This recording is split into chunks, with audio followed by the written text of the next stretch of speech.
my observation is like a lot of communities around Australia are already feeling these impacts, particularly floods over the last couple of years.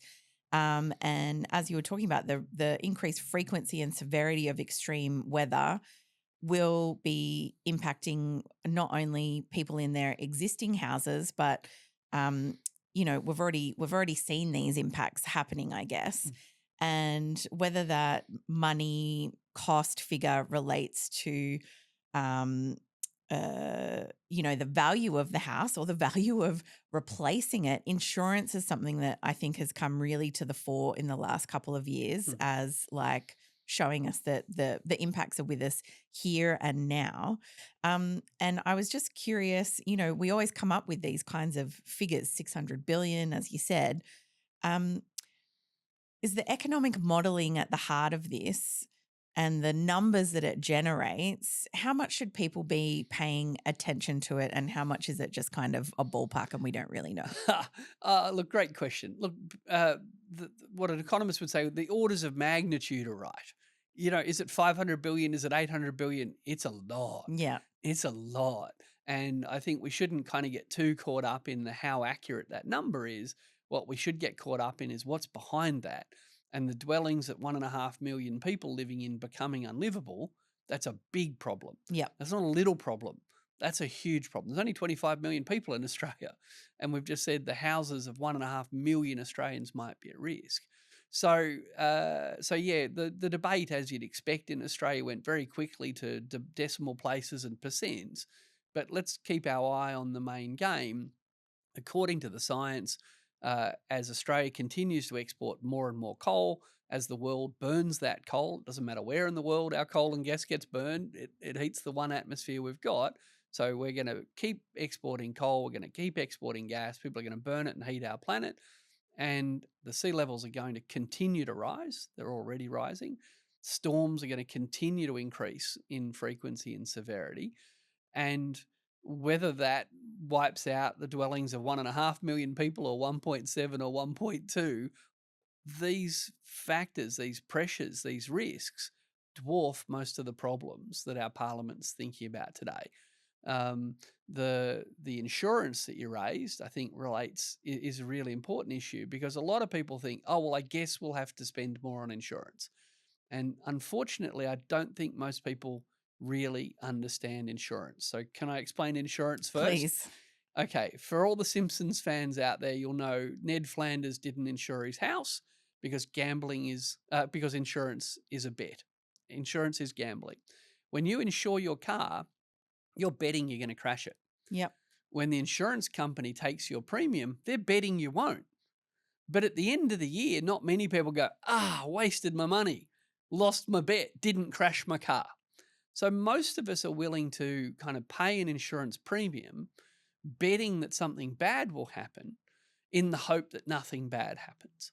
So if you pay $1,000 or $2,000 to insure your car and your car doesn't get written off, you're happy and your insurance company's happy. That's why insurance exists. But here's the trick.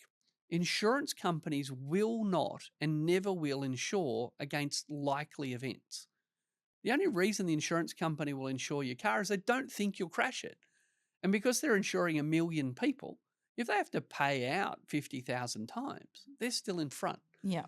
But if 100,000 people were going to crash their car into a wall, an insurance company insured 100,000 people, they'd be broke tomorrow.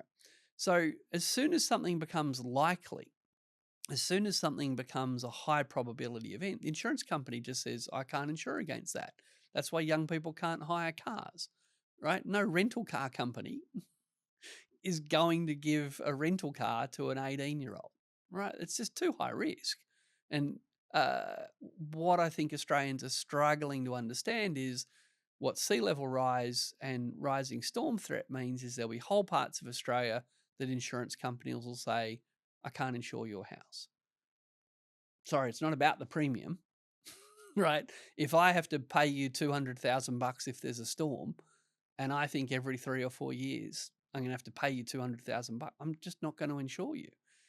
Now, what happens is when whole communities become uninsurable, then whole communities become unmortgageable. because a bank won't lend you money If to you can't buy a insure your house. house. Yeah. Indeed, every insurance contract in Australia says you have to have insurance. Sorry, every mortgage contract in Australia says you have to have insurance because the bank doesn't want to take a risk that the house the bank owns until you pay it off burns down or gets destroyed in a flood. So, unfortunately, the insurance industry can't help. This isn't about greedy insurance companies ripping us off. They do that sometimes.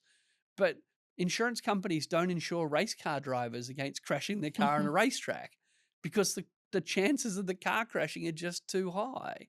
Well, they're not going to insure suburbs against flood when they know that suburb's going to flood. And if you can't get insurance, you won't be able to get a mortgage.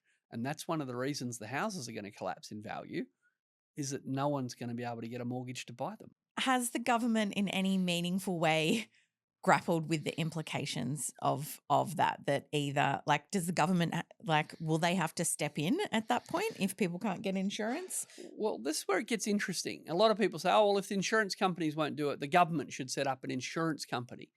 But remember what I just said, it's not insurance. Mm. So if the government's going to step in, it's going to be a kind of disaster grants type step in. Yeah. Now, what's that going to look like? Anyone's house gets destroyed, we'll pay you the full price to rebuild it. That's not how we treated the people who lost their house in the fires. Yeah. That's not how we've helped the people in Lismore today. Mm. Right. So there are already parts of Australia that have been destroyed by, catastrophic. We don't, as a rule, step in. Are we really going to go to the 1.5 million people who lost their houses and say, here, have $500,000, get yourself a new house? Yeah.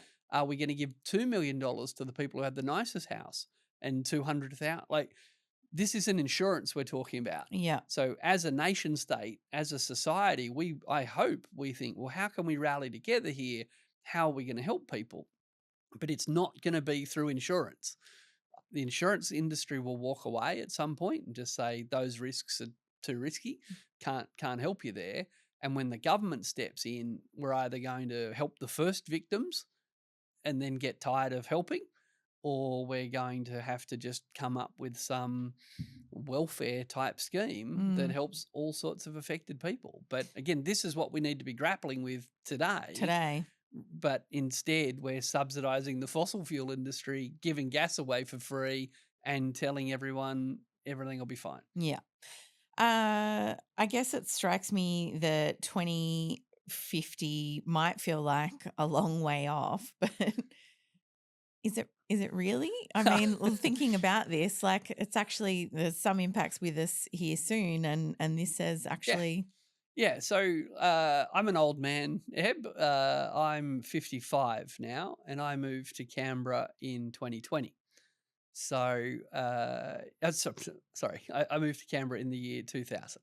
So I've been here 25 years.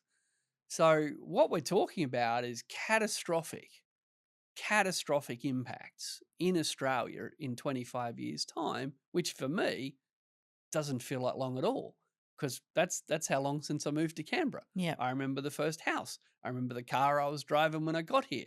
I remember some of the promises I made to myself about exercise and all sorts of things that I'm still hoping to live up at to. 6 o'clock every day. Exactly, right? So I've got things on my to-do list that are 25 years old. And unfortunately, I think so much about climate politics is quite broken in Australia. But for decades, the idea of we have to act for future generations has been a great excuse to do not nothing. Do anything right now. So as a 55-year-old, we're talking about the world I'll inhabit if I'm lucky enough to make it at 80. But for a 20-year-old listening to this, we're talking about the world they'll inhabit at 45. So, yeah, you can see why young people are far more concerned about climate change than 60-year-olds in Parliament. And you can see why young people are voting differently.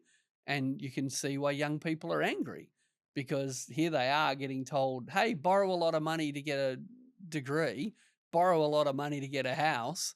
Oh, by the way, before you retire, check out the catastrophes you're going to inherit. Yeah. But the way that the media deals with climate is it's an environment story and it's a future story. Yeah. Whereas this is a housing story, a cost of living story, an inequality story, a role of government story. And even though we've been talking about it for decades, I don't think most parliamentarians get that. I don't think most people in the media get that.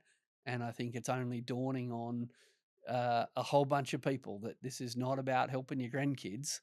If you're 55 or younger, this is you. Yeah. Presumably that just means actually that when those things happen, droughts or bushfires, we've actually not reduced emissions at all. Exactly. And to be clear, when you look at Australia's emissions excluding acronym alert LULUCF, land use change and forestry, when you look at Australia's emissions excluding that, then our emissions have barely fallen.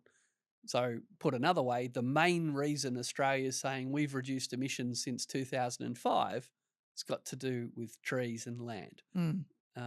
Now, sure, the accounting rules allow the government to take credit for that, but when Europe says it's reducing emissions, it's because it's reducing emissions. Yeah. Even America is doing a better job of reducing actual emissions than us. But again, because we've got a continent, we've got fuel standards, energy efficiency in buildings, and states like California, which are huge economies in their own right, have got emissions trading schemes, all sorts of things. So yeah, unfortunately in Australia, we're much better at playing accounting games than we are at decarbonising. And if you don't believe me, just next time you're on the road, look around. We haven't even started to try. Thanks for watching. If you'd like to keep up to date with all our latest research and work, sign up to our newsletter.